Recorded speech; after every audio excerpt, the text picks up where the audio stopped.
The Amazing Spider-Man, the reboot nobody asked for. I'd like to tell you that's the fourth Spider-Man film released in theaters. Aw heck, I'd even take him. But on a serious note, the Amazing Spider-Man films are without a doubt the redheaded stepchild of Spider-Man cinema, with the decent first film being overshadowed by the worst film in Spider-Man cinematic history. Andrew Garfield, in my opinion, was a good Spider-Man for what he was given, and at least to me, he's the Peter Parker I relate to the most among the three live-action Spider-Men we've seen on screen. However, there's a big problem I have with this franchise that plays heavily into the origin of Peter Parker becoming Spider-Man, and no, it's not that Peter Parker was destined to become Spider-Man. Shortly after Uncle Ben's death in The Amazing Spider-Man, Peter Parker takes it upon himself to track down Uncle Ben's killer in order to avenge his death. The first time we see Peter Parker use his new powers for a somewhat heroic act is during the alley scene, where he confronts a thug that looks similar to Uncle Ben's killer. At the end of the scene, Peter Parker gets the inspiration to cover his identity when confronting these similar looking thugs thanks to the poster in the wrestling ring and dialogue from one of the thugs. This is where the problem begins. Now, Peter Parker hiding his identity while confronting these potential killers isn't the issue.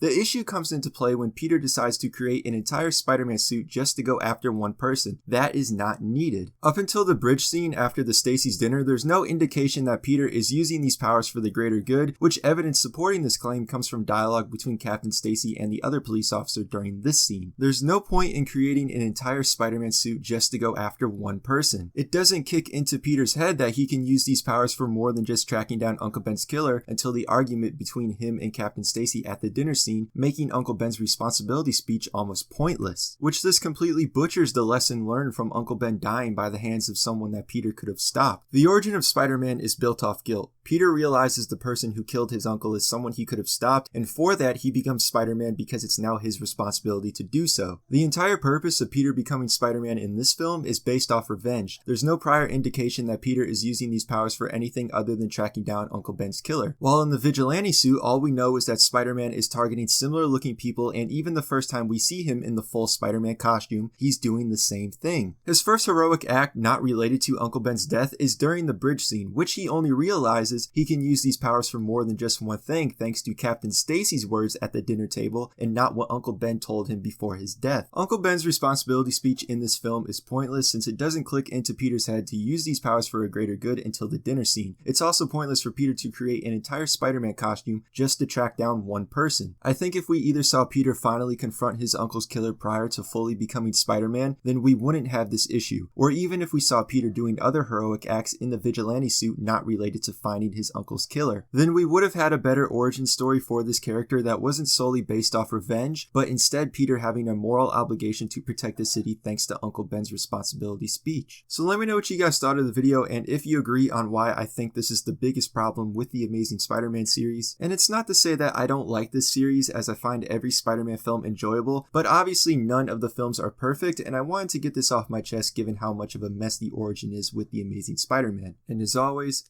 thanks for watching. Be sure to subscribe, follow my social medias, and I will see you guys again in my next video.